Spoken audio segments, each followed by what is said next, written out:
In 1992, 4 companies showed up to buy this practice. They said no. Most people didn't. And most of those practices don't exist anymore. Welcome to the Snapscale Show, hosted by Mike Yablonowitz and Nathan Bush. In every episode, we explore the real challenges and breakthroughs happening in modern healthcare operations. Be sure to subscribe to our YouTube channel to get the latest episodes and visit snapscale.com to learn more. Let's simplify healthcare operations together. This is the Snapscale Show.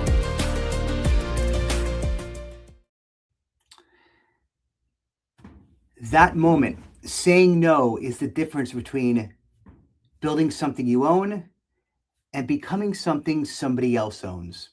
In the early 90s, physical therapy started to corporatize, as some would like to say.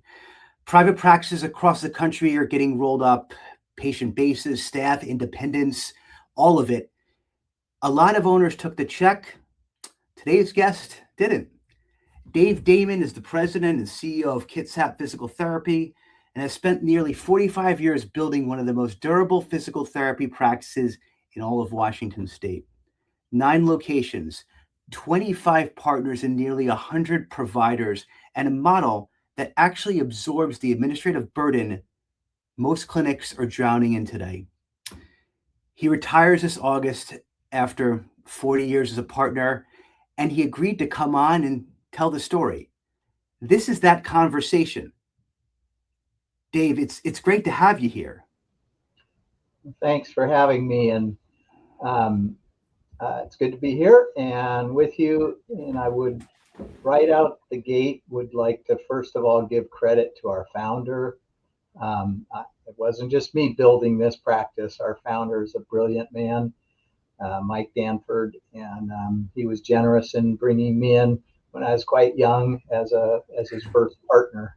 We did things together for, I guess, the next 12 years before we moved into sort of a group model and brought on others. So. Wow, that's amazing. That's awesome. And again, we're here with Nathan Bush, who's the head of growth at Snapscale, and he will be leading the conversation because if I did it, it would probably wind up rambling. So Nathan, pleasure to have you here. Let's get us going. Yeah, thanks, Mike. And Dave, thanks for being a part of our show today. Appreciate it. Absolutely. Dave, you joined the practice back, I think it was 1986 that you told me in your original story. And your plan was to stay there 1, maybe 2 years, but you stayed there and you're still there. Yeah. Let's start there. Tell me a little bit about that.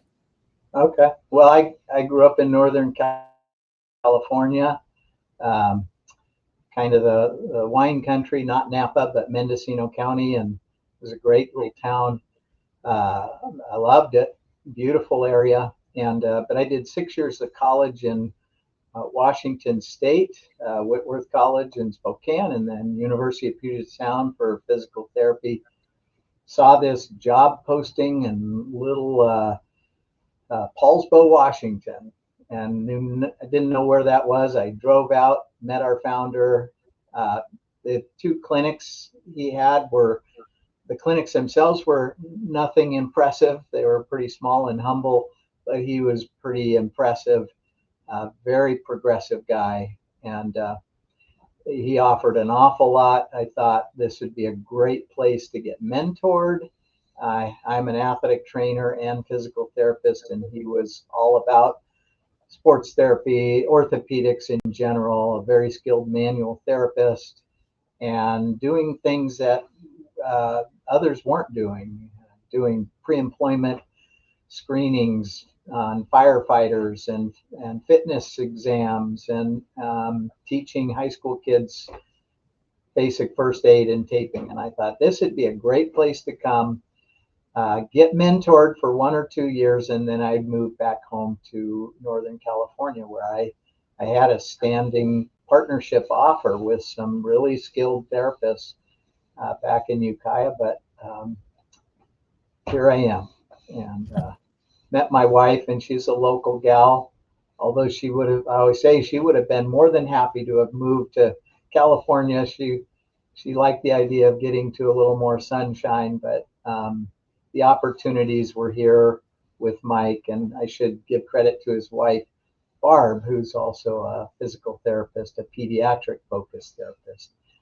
They were great to me, and so here I am, and I have now, we've had some partners retire and or move for family reasons, so we currently, I think, have 23 partners, but we're soon to have 24 again. Incredible. Take me back, Dave, to 1992. You're 1 year into being a partner, I believe. Oh, yeah. You have, I believe you said you had 2 little girls at home. Yeah. 4 corporate companies show up telling you that they're going to basically put you out of business. What was that emotional state really like when that happened? It was scary. It was, that whole thing seemed to happen. I remember the Clintons being in the White House talking about universal health care and managed care and those kinds of things. And just that discussion on the national stage is what seemed to kind of start. It was like the catalyst for the corporatization of healthcare, hospitals merging, and in the therapy world, you started seeing the precursors to modern day Select, ATI, those kinds of very large companies. They started back then, as far as I know, and they started back east and in the Midwest and moved out, and it really seemed pretty sudden that 4 of them were in the state of Washington buying the majority of private practices. And they came to little Kitsap County, and there were a couple other small private practices. They bought them. They came to Mike and I, and it was their approach was pretty intimidating. They basically said, when we said we weren't interested in selling, they said, well, you might want to reconsider because we have the economy of scale. We are doing outcome studies, and I didn't even know what an outcome study was back then, and it was just sounded scary. And they said, and we've got full-time executives meeting with the CEOs of large payers, Blue Cross, Aetna, et cetera, and we're getting exclusive contracts. So it won't really matter if the docs and nurses and such, the medical community thinks you guys are just fantastic. That has nothing to do with it. The patients are going to have to come to our clinics, which we're going to put all around you, because we'll have the exclusive contracts. And I just thought, Mike, I said to Mike, I think we need to do this. I don't see any options. And I was very young, and he was a little more seasoned and not so scared off. And he said, well, let's make some phone calls. And so we contacted a number of other private practices in the state, and we were in the founding network or co-op. I can't remember the original name of it, but at one point it was Rehab Alliance. Now it's Northwest Rehab Alliance. And it started with maybe 40, 50 or so clinics that were wanting to be independent. And now we're maybe 400 clinics.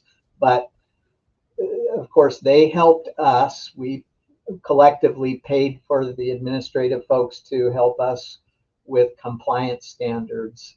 And most importantly, with contracting with insurance so that we could stay in the fight. It was scary because it just seemed like there was nothing we could do until we kind of got together.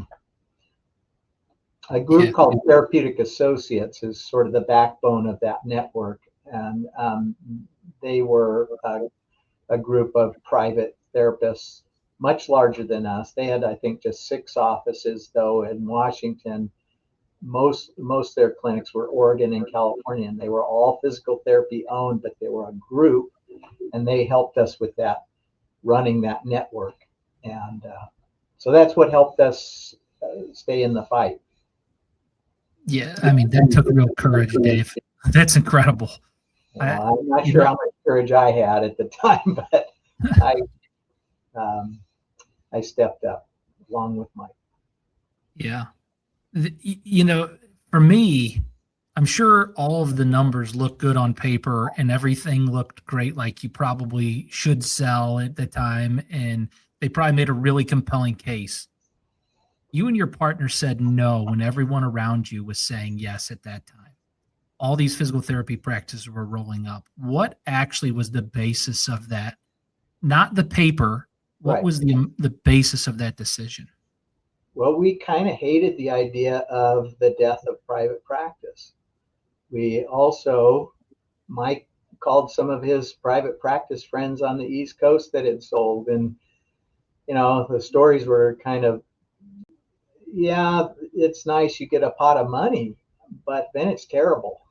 That was their opinion, that the folks come in and they look at your patient to staff ratios and they start making you lay people off, and it's just not so fun. And our sense was, it might be nice to have a chunk of money for a while, but we really believed we had a great thing going and it could get better. And we didn't like the idea of having to change our whole model, of having to change, maybe the one-to-one nature or the duration with patients, and having those things dictated by somebody else. It's kind of nice to be able to do things how you see fit. Yeah, and a lot of what we hear, Dave, too, is that I use PE loosely, but anybody looking to buy out practices are burying the lead, so to speak, and not telling these practice owners that really a lot of them aren't really that shrewd business people. They're great practices. They do great with patient care. They're great with people, and they don't get the business part of it. And again, not everybody. There's some good PE companies out there and that sort of stuff. But the stuff that we hear is more like we just weren't told everything. So they get into bed. Everything's great. They do get a pot of money. Sometimes not enough to retire off of too. They think it is, because there's a lot of strings at the end. And then what they're not told is the shifts that they're going to have to make in order to satisfy the requirement of the company buying them, right? You talk about layoffs. They don't think about that, and they don't think as the PE company or so they start losing that zest, because they're like, well, I just had to lay off Sally, who's been with me for 5-6 years, and they don't understand why. And it ruins, and it also comes down to, it ruins the patient care too, which is what we're all about. So the communication winds up not being the way it was supposed to happen. And the practitioner starts feeling, and I've heard this from, I could think of 3 people off my head, they feel like they did such a bad thing, which isn't true, right? Back when you dealt with it, right, there was, again, but now the pressures are even harder, like with the amount of payouts. That payouts the wrong term, but you get paid per visit or even lower, and it's getting harder and harder to make a living. I can't. The stories are just dreadful. I mean, and that's all I just want to share, is that it's just not always what is portrayed, or the whole thing isn't portrayed. So that's kind of what I want to also share too. Yeah, Mike, we look at private practices, we identify different areas that organizations can utilize support. That's our entire business model. And Dave, when we look at your practice, one of the conversations we had was around the 400 plus referrals you get each month. What is the physical sequence of events, the best that you know, from the time a fax arrives until that patient is scheduled? I mean, that's 400 referrals to coordinate monthly. Well, I'm not sure where the communication missed, which much more than 400. That we have at just one of our 8 locations, we get several hundred maybe 400, sometimes as many as 500 referrals at just one of our largest clinics in 1 month. Wow. So we don't necessarily get all those 500 in because of the shortage. I mean, there's a huge demand, and we are, as it is, we're employing a fair number of travel contract therapists to help meet the demand. But we get, I should know the number right off the top of my head, but it's well over 1,000 referrals in a month. New patients encounters, actual ones we get on the schedule, well over 1,000. Where were we going with that? Yeah. So walk me through how you manage. How do you manage that kind of volume? Well, we have a great team. We've evolved over a lot of years, so you kind of have things in place. We have divided up some of the roles. We've got a fair amount of what we call care coordinators or receptionists, frontline people. But then we have also, we've added to having a clinic director who's a clinician. We've added an administrative assistant to help the clinic director oversee the support teams, the technicians in the front office. And then we've some of the behind the scenes insurance kinds of work. We have what we call a central authorization team. And one of the things, of course, that you're probably going to ask me in a bit, but I'll just offer now, is that we've been hearing increasingly about, virtual care coordinators and this sort of thing. And we kind of listened and looked for probably several years.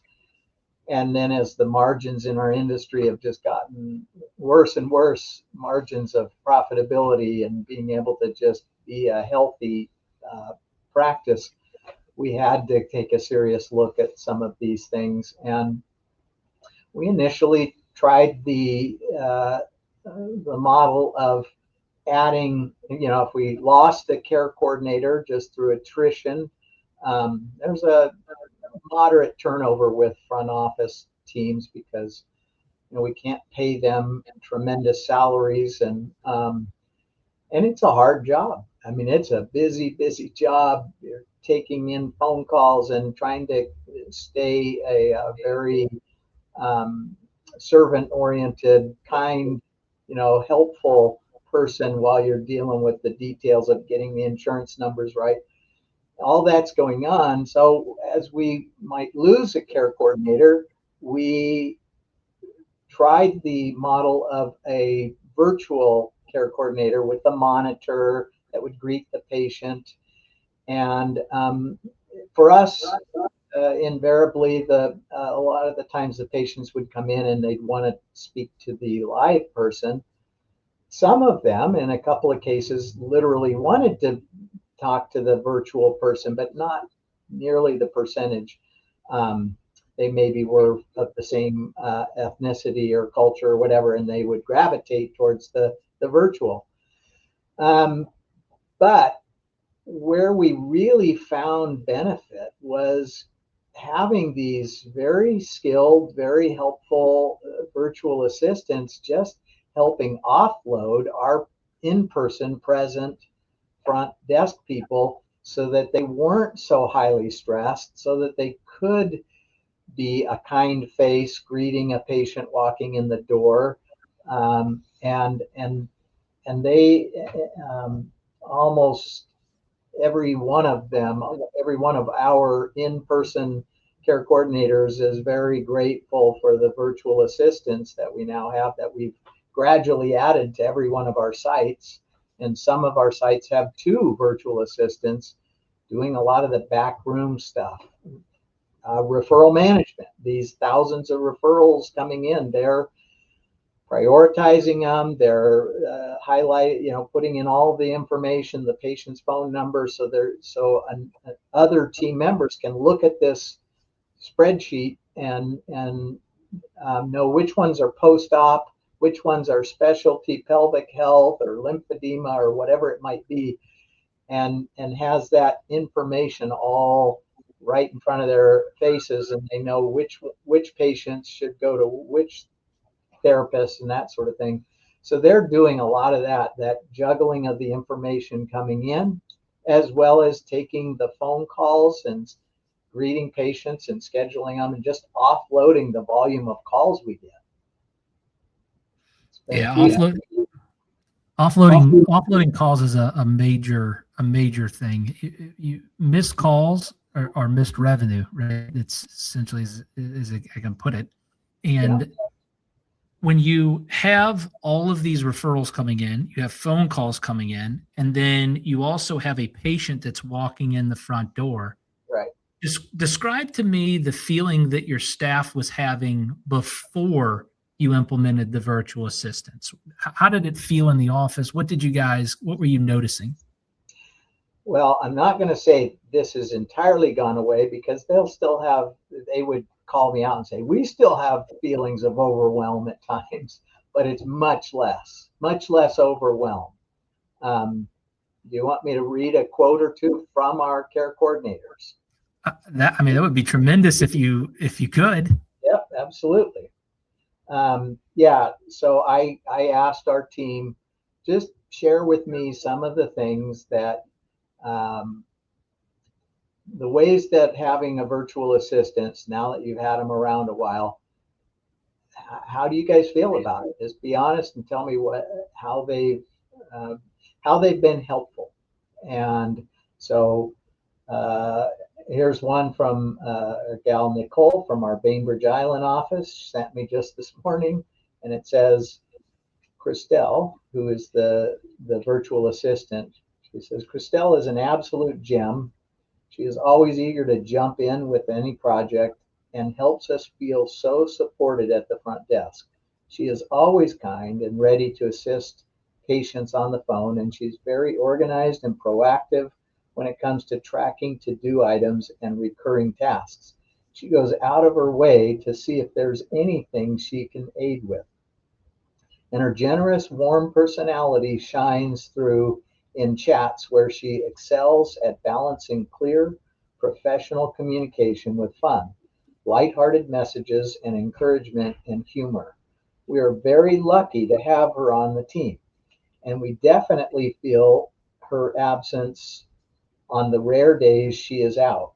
Our office would not run as smoothly as it does without her contributions, which allow the in-clinic administrative staff to devote extra care and attention to patients as they walk in the door. So that's one.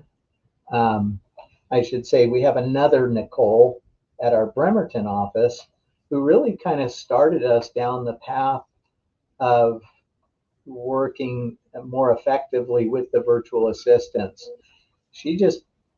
What she did was, rather than the monitor facing the patient, she took a laptop and just had it open with their VA, Phil, who she would just, as she was doing her job along with another couple of care coordinators, Nicole, who's one of the administrative assistants, she would have the VA, Phil, facing her throughout the day and just in communication. It was great for training, and it was great for just sharing load, sharing projects, and Phil really grew to feel as a part of the team. It wasn't, he was just kind of off in, not in any visual contact with anybody. They're very much in visual contact now with our team members at most of our sites. And that model has been great. He'll pick up and see when Nicole's looking maybe like she's dealing with a lot of things. And so he'll be more apt when the phone rings to answer the phone instead of somebody else getting it first, because he can see that the in-person team is kind of swamped, and so he'll take his attention away from a lesser priority thing like filling out the fax spreadsheet or whatever, and he'll jump in and take care of the things that are at hand. That's incredible. Bringing the monitor up and having that available so that you're having like an in-office environment, but a virtual in-office environment, Dave. Yeah. That was a genius idea. I have not heard that before.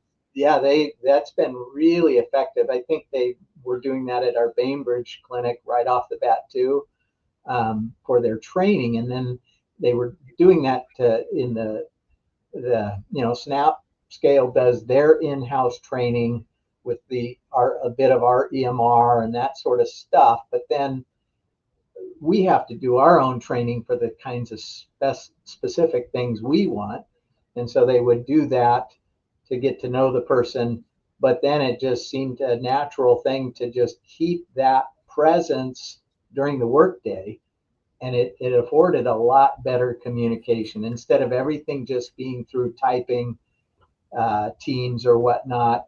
It's just, a lot more personal. They even just, they can have conversations about the weather and stuff like that, and not just be isolated in their cubicle in the Philippines or wherever. Yeah. Mike, Because first I was just gonna say, there's no, and we see this all. There's no magic pill, right? It takes everybody to make it work, right? We have a good foundation. Snapscale is a good foundation of finding the right people, communicating, getting things set up. But at the end of the day, if you have a partner that embraces this new augmentation, for lack of a better term, then it works great, because like you said, they leaned into the idea, right?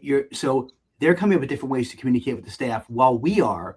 So that's when things are fantastic. And what I was talking about before is that, we spend time with new practices that don't explaining to them how, we're here to kind of help, and we're here to help augment. We're not here to replace. We're here to finally get you the help that you need.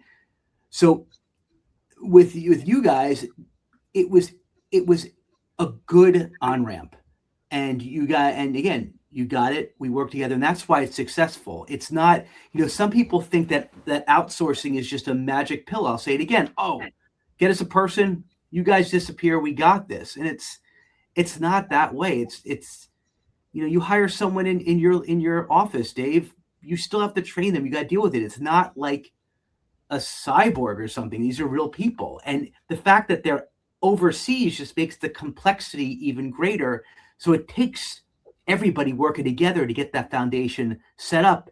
And when it is, right, it's not rinse and repeat as you add people, but it gets easier and easier because everybody's, working from the same guide, and I think that's a big thing to share, because that's why we have such a good relationship, Nathan, with Kitsap, is because we work well together. If we didn't, and their practice managers and stuff were fighting tooth and nail, oh, we don't want to do it that way, that's not the right way to do it, we're going to try this way, and there was inner fighting, it would have never worked well. And that's like a big thing, that when people are looking to outsource, they have to get their entire staff to buy in and communicate internally before you can even have this relationship, or else we've seen it, they could be disasters. Yeah. I mean, it's I just want to. We kind of floundered initially, not exactly knowing what we wanted them to do. We just knew we needed some help, and we knew that, gosh, we couldn't afford. We just literally couldn't afford more full-time, fully benefited staff, and we needed help though. And so now, as we've got a little bit of time under our belt, and we have a team now of multiple ones, and what we really appreciate is that they're not all off isolated in their own spot. They actually work in an office together in the same area, mm-hmm. and so they actually are supporting of one another. We started to identify things that we really wanted all of our virtual assistants to do. For a while there, one office was using them a certain way, another way, and there still is some uniqueness of the utilization. But we're identifying some things that we want all of them to do. And so now we can have kind of a standard operating procedure and a standard way we're standardizing how we want our referral management to be done at each site, so that they all are filling out their spreadsheet the exact same way with the same color coding. And that way, what's really nice about them being in office, if one of them is ill, we have some offices that are smaller, significantly smaller volume, and then they can kind of pick up for one another. They can work on another site's projects and phone answering and that sort of thing. So it's becoming increasingly effective, and we can have them as we add new people. My vision for this would be they don't have to do all their training with us here on the mainland, in person.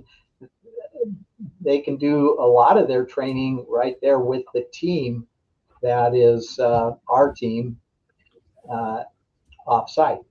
And the more we do things the same amongst that group of virtual assistants, the more that will be efficient and effective.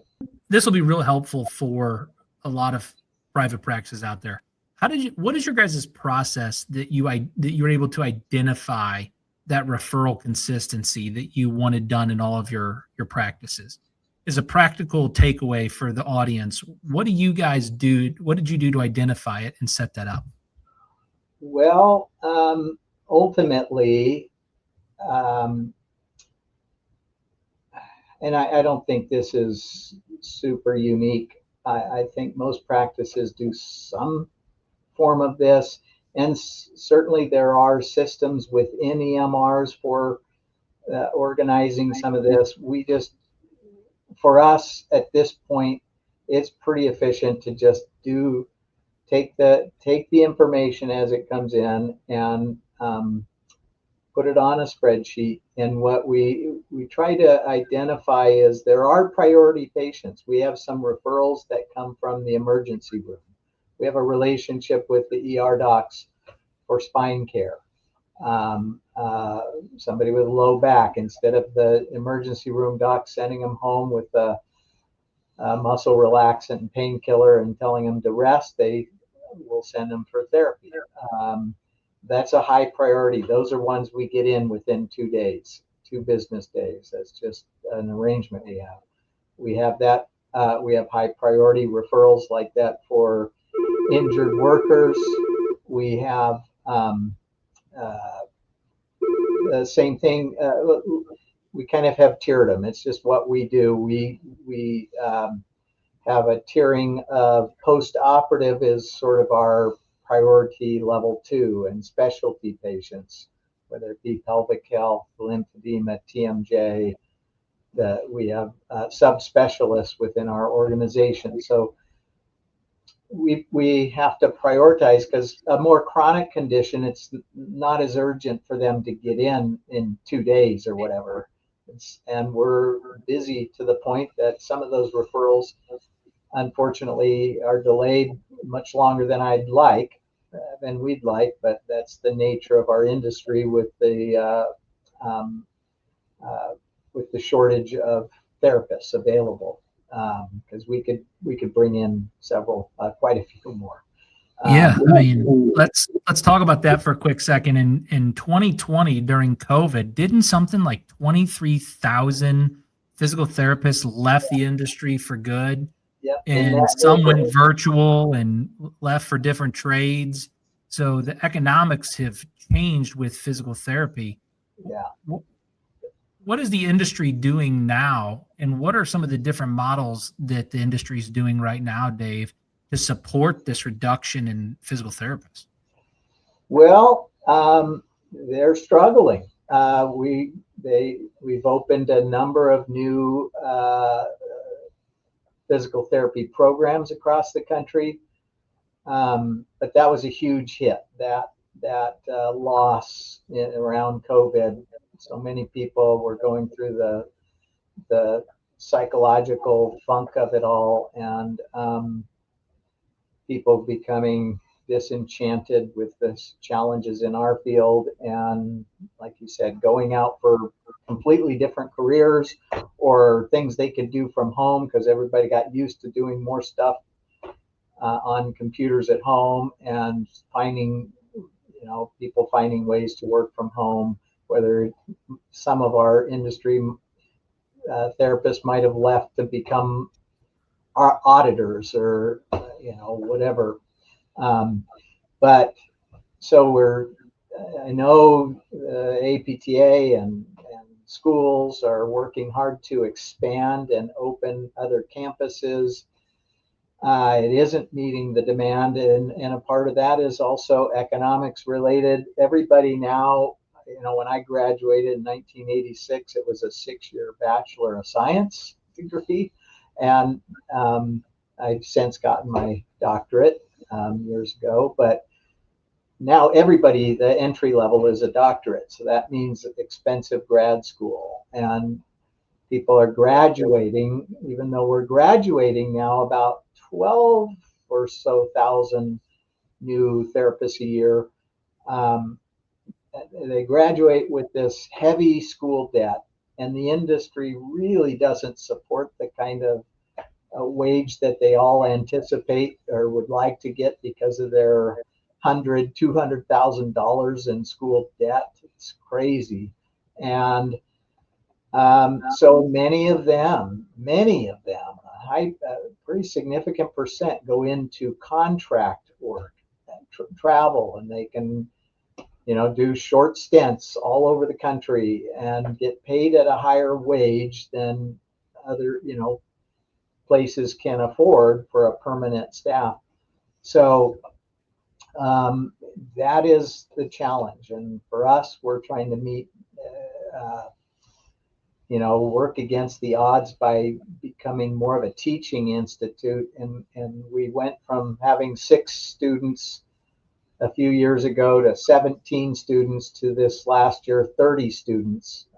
We've just developed a really good relationship with a lot of schools, and they like that we offer so many specialty programs to give exposure to students, and that is probably going to be our best hope with landing some good young clinicians. That we've had some fairly good success with them. How many people have heard of Kitsap County, Washington? Not too many, but when they're here and they see the beauty, kind of like some of those photos back there, and they see the culture that we've built in our organization, we've been very intentional about building a really great culture,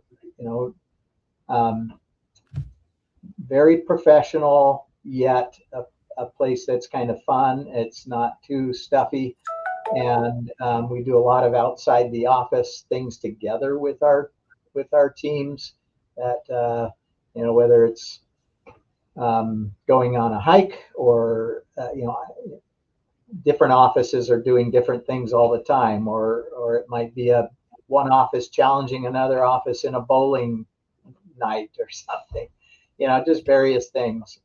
And so when they come and they're a part of that, and they see what it's like here, that we're having more success with that. But it's still not keeping up for us quite. Yeah, I did some research too, and walk me through this Mike Danford School of to Work scholarship that you guys have. And we've done that we've got a lot of our therapists and multiple partners. I bet we've got maybe at least 8 of our partners are kids that grew up in Kitsap County that might have even, come in and done some volunteer hours while they were in high school, just interested in seeing what physical therapy was about. They get really interested and excited about it. They go off to undergrad, come back home in the summers and work as a support tech person to help greet patients and, clean the rooms and do the laundry and all that stuff. And then they finish their undergrad, they go off to PT school. And when they're heading off to PT school and they already are showing that, I mean, we've gotten to know these people and we already know they're, if they're a great person, great personality, great work ethic. And we say, you know what, if you want to come back, we're going to, we'd love to offer you this scholarship. And we're not paying hundreds of thousands, we're paying them a couple of thousand a month towards their schooling. I shouldn't even say per month. I'm sorry. I don't want to reveal our trade secret entirely, but we give them something that might be could be viewed as a pre-employment healthy sign-on bonus. And they come back and they have to work with us for at least 3 years, but many of them are with us their whole career, and as I said, are partners now. And so it's in honor of our founder Mike. We call it the Mike Danford School to Work Scholarship. I love that, Dave. I appreciate you sharing some of that, because maybe there's somebody out there that does need additional assistance right now, and that would be a good program for them to look into. But that's the beginning. Let's talk about the end. That's where you're at. Getting ready for retirement. 40 years of the day, you build something that you can hand off without it falling apart. What does that feel like from where you're sitting right now? I'm really, really grateful for the good people.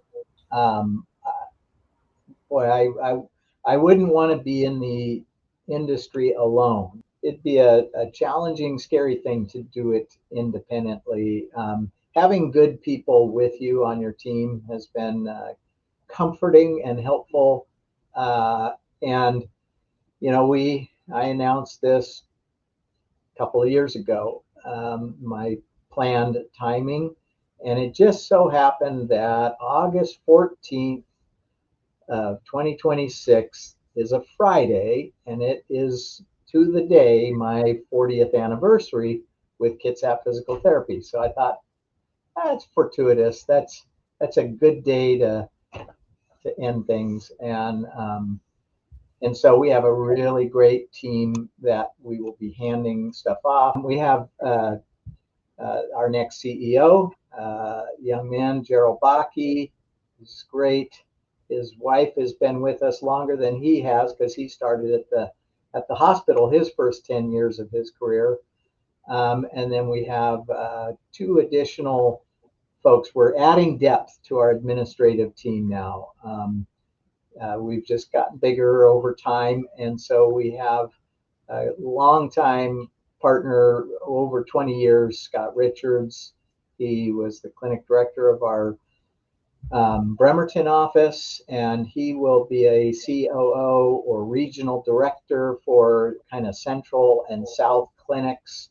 And then Haley is our wonderful clinic director at our Bainbridge Island office, and she will be the counterpart COO or regional director for the Central North clinics. So we have 9 locations now.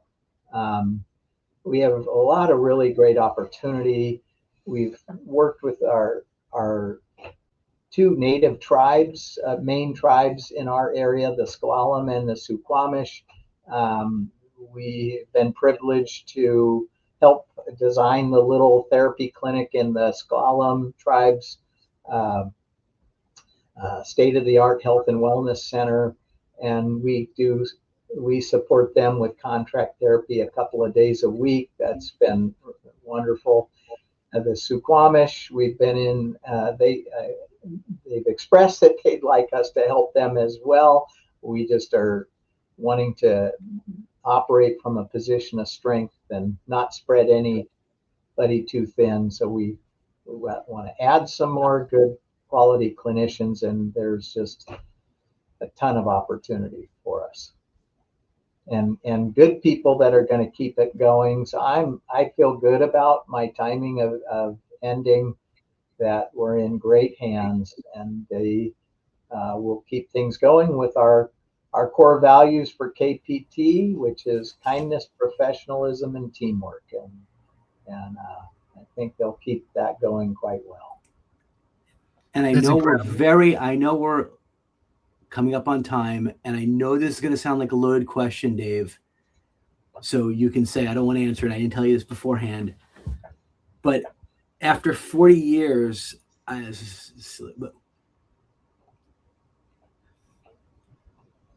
the state of the physical therapy specialty, how do you feel the best way to stay competitive, to make a living, to kind of adapt? How about that? How to adapt? And I know it's a loaded question. It's always the question. I know you don't know everything, but you've been in this movie for about 40 years. Maybe you can give a little bit of a tidbit of some other people that are just trying to kind of figure it out, right? Yeah. Well, yeah, it's a loaded question. I think the obvious things are, when I started, as long as you were reasonably busy, had a reasonable volume of patients, it was pretty straightforward. The pay was reasonable, the overhead wasn't crazy. Now with cost of operations just going up and up, and everything else kind of moving at no better than flat, if not down. You have to do things smarter. You have to do things. You still want to do things ethically and effectively and true to your values, but you do have to be wiser in this cutthroat world of the insurance world. You have to code effectively. You have to code smarter. So you have to teach your people, don't call everything therapeutic exercise. That's considered by insurance industry kind of a lower skill, so they reimburse differently. You have to differentiate your coding. You have to find ways to be efficient. You have to be nimble, and nowadays you got to look for other value added things for patient care that truly adds value, but the insurance world may not recognize it or support it. But those who have discretionary income can do some cash services that are helpful. And, we're a little slow to that ourselves coming into that era and arena, but things like Shockwave, or we haven't really been utilizing laser, but that being open to those kinds of things. And you've got to look for ways to help counter your biggest cost of operations is your labor force. Yep.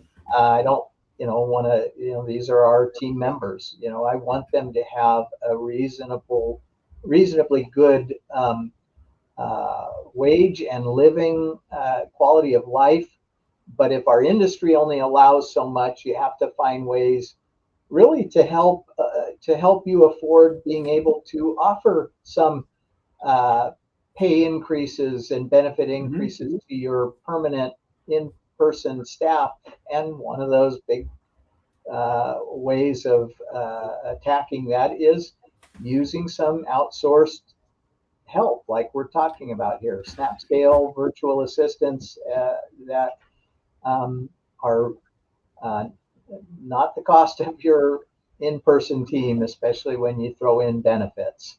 And if they can be very helpful and you don't have to add that one more full-time benefited staff, that's one of the pieces of the puzzle of combating this economy and the way things are.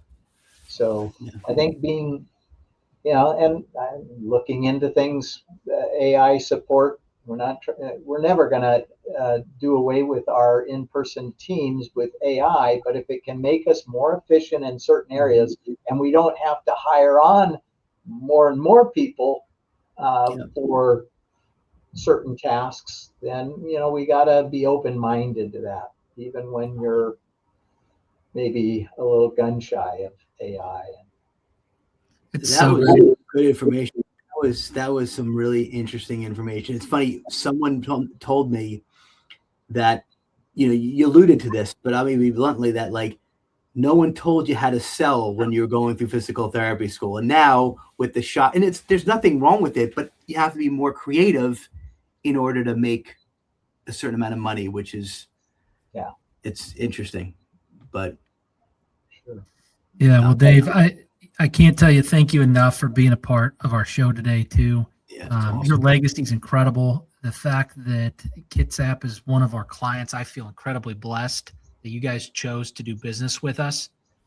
And with that said, any final words for the guests or people watching about your legacy, your practice, or virtual assistants that you want to share? Well, a lot of this talk about the economy and our industry, I just want to say it is such an awesome field, though.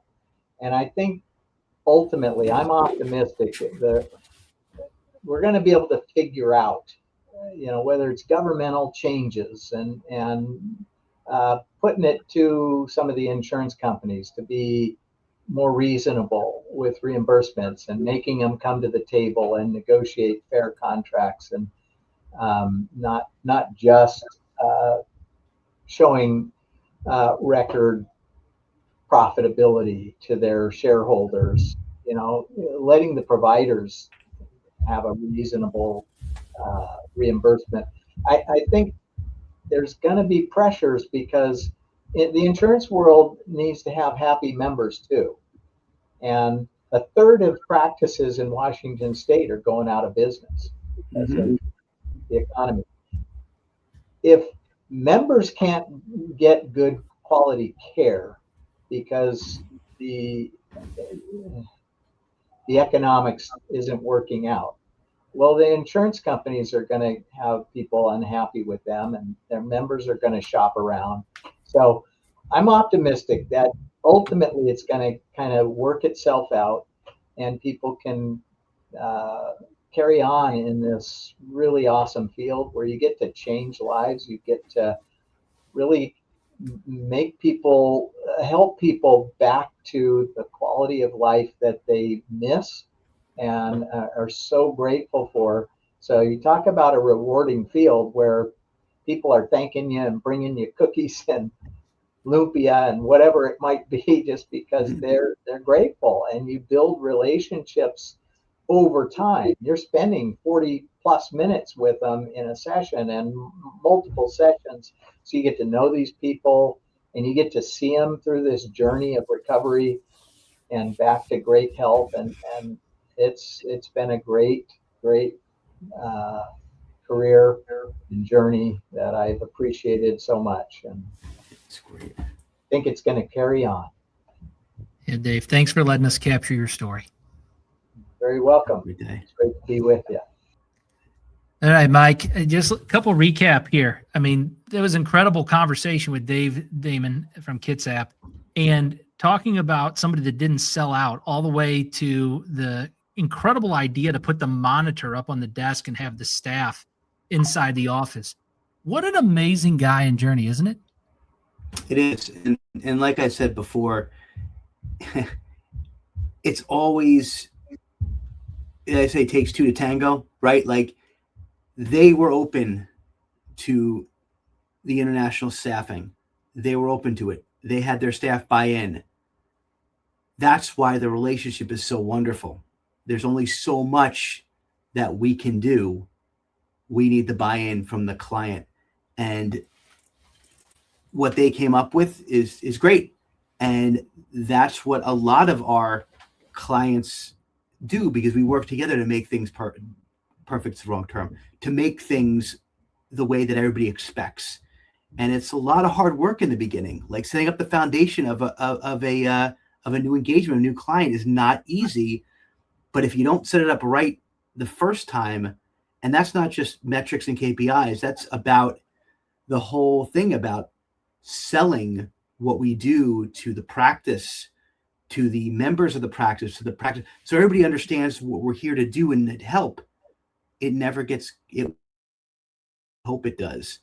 So a lot, but with that work and building that relationship, and we said that a lot, we have a real relationship with this client, which we have with, I would say, I mean, all, I won't say that, that's a lie, but for a great majority of them, because that's why we get so many referrals, is we are part of their practice. And these agents that we put in there are part of their practice. And we work together to get them to what they were looking for, which is to reduce the burnout of themselves and their staff, right? But to maintain the level of quality that they want, right? So that is, so his example is just one of the many examples that, we get, from our clients. Because remember, we learn a lot of our stuff, a lot of our cool things from our clients. Remember, we learn and we can take those things and help others with it. So it's wild. It's just a wild partnership if done properly. And if not, it can be difficult if everybody's not bought in. But his story is remarkable to itself. I mean, really is. Incredible story. All right, guys, thank you for joining us on the Snapscale Show. We will catch you next time. Subscribe to the podcast. Head over to snapscale.com/podcast to get more information and to participate in wonderful episodes just like this in the future. See you guys. Bye. See you later. Bye.